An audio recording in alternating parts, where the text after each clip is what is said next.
A few videos ago, I was talking about the left-hand path, and I started off with a disclaimer that that video in particular was not going to be about high magic versus sorcery. I realized with hindsight that it might have been a good idea to make this video on sorcery and high magic before the left-hand path video, if I really wanted that disclaimer to have any meaning for many of you kindly giving of your time to watch these videos.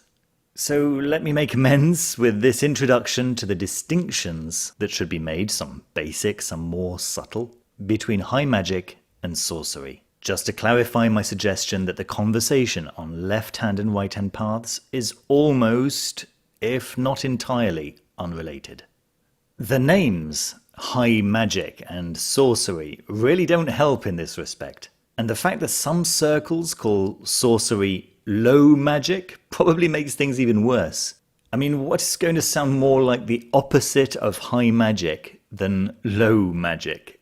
And yet the distinction is more like when you talk about the upper body and the lower body.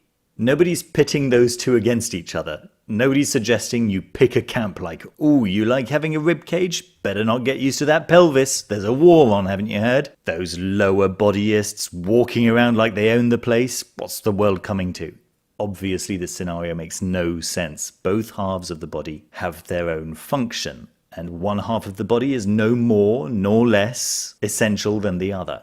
And its absence is certainly not experienced as a relief to the other half. Obviously, one is actually directly useful to the other. I think it's quite natural for an outsider to confuse the distinction between high magic and sorcery with the distinction between, say, left and right-hand path practices, or between dualist and non-dualist philosophies, simply because high magic is mostly associated with the theurgic schools. In fact, some circles use the term high magic as an equivalent alternative to the word theurgy, which is essentially the process by which a human realizes his or her divinity, realizes intellectually and also practically. A number of rites, rituals, and processes are involved to put the practitioner first in touch with his or her higher self, variously called the holy guardian angel or holy demon in many of the modern Western mystery schools, with apotheosis or unity with the ultimate divinity being the ultimate goal, or at least the realization of unity with ultimate divinity. On the other hand, you have sorcery, which is the manipulation of supernatural forces for the purpose of worldly goals, such as putting food on the table, finding a romantic partner, or any other human need or desire that doesn't necessarily directly lead to apotheosis. Can one exist without the other? Sure, it can. Only for apotheosis to happen, it helps if you're not worried about the bailiffs taking over your home, or how you're going to feed your kids. On the other hand, some of the outcomes that sorcery can facilitate actively get in the way of apotheosis. So naturally, many of the Western mystery schools discourage such practices. Basically, anything that tips the practitioner towards the growth of their ego or lower self at the expense of their spiritual advancement is discouraged. They recognize that the ego is necessary, of course, which is why they not only permit but encourage certain forms of sorcery. But they warn that the ego should simply not be confused with the higher self, and as such shouldn't be inflated beyond its rightful place. As I've mentioned many times before, that doesn't mean it should be suppressed, only kept in check. Sorcery, or as some people call it, low magic, on the other hand, is just a tool. There is no morality associated to it, any more than there is any morality associated to using an electric drill.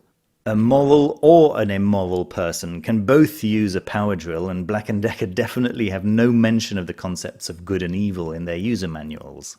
Sorcery is a wide term that encompasses work with angels, demons, and spirits of any other denomination, energy work, acts of divination, elemental work, necromancy, and so on, all of which can be used to aid the practitioner towards apotheosis, but can also be used for any number of other things, ranging from extremely helpful to absolutely destructive, to the self and to others.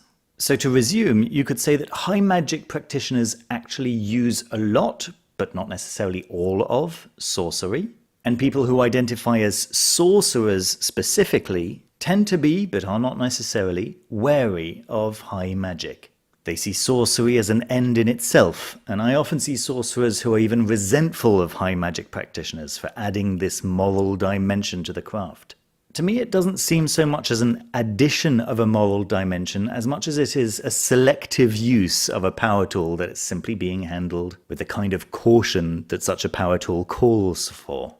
Now, the flip side of this, of course, is certain high magic practitioners not necessarily realizing the heritage and origins of some of the sorcerous arts that they use.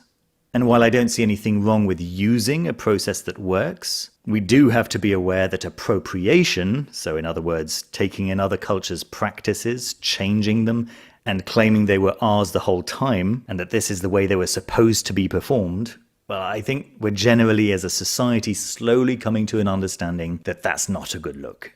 So yes, I can completely understand that some sorcerers would have legitimate bad feelings against certain high magic practitioners.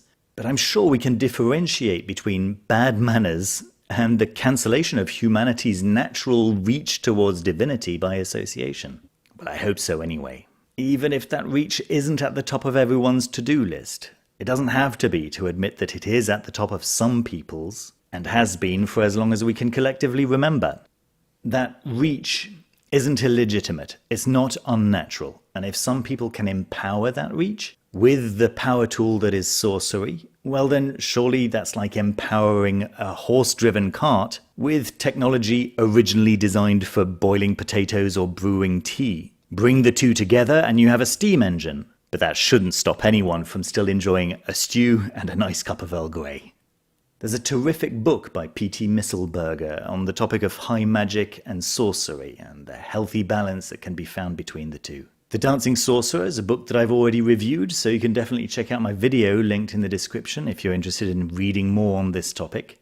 And in the meantime, all that remains for me to do is to thank you for your time and attention and to invite you to put down your own thoughts on the matter down in the comments section in your usual respectful, common ground-seeking manner that I never cease to admire and for which I'm really eternally grateful. Now, speaking of eternal gratitude, let me say a word of thanks to the Foolish Fish members, all of whom contribute to making this channel sustainable. I really can't thank you enough for your incredible support. It means the world to me. And thank you in particular to all the level 3 members whose names are scrolling by on the left-hand side there. I honestly don't know where I'd be without you. Definitely not making videos on YouTube on this subject I'm so passionate about. If you're watching and you're wondering what memberships are about, I'll invite you to click on the join button next to the subscribe button, which takes you to a page that explains how it all works and what you get in exchange for your support and so on. And if you can't see that join button, it might be because you're on an iOS device, in which case you can get around that by visiting YouTube and any of my videos in Chrome. For now, I'll wish you a fantastic morning, afternoon, evening, or night, wherever you're watching. Please hit the like button if you enjoyed the video, and the subscribe button if you haven't done so already, of course, and I'll see you very soon with another video.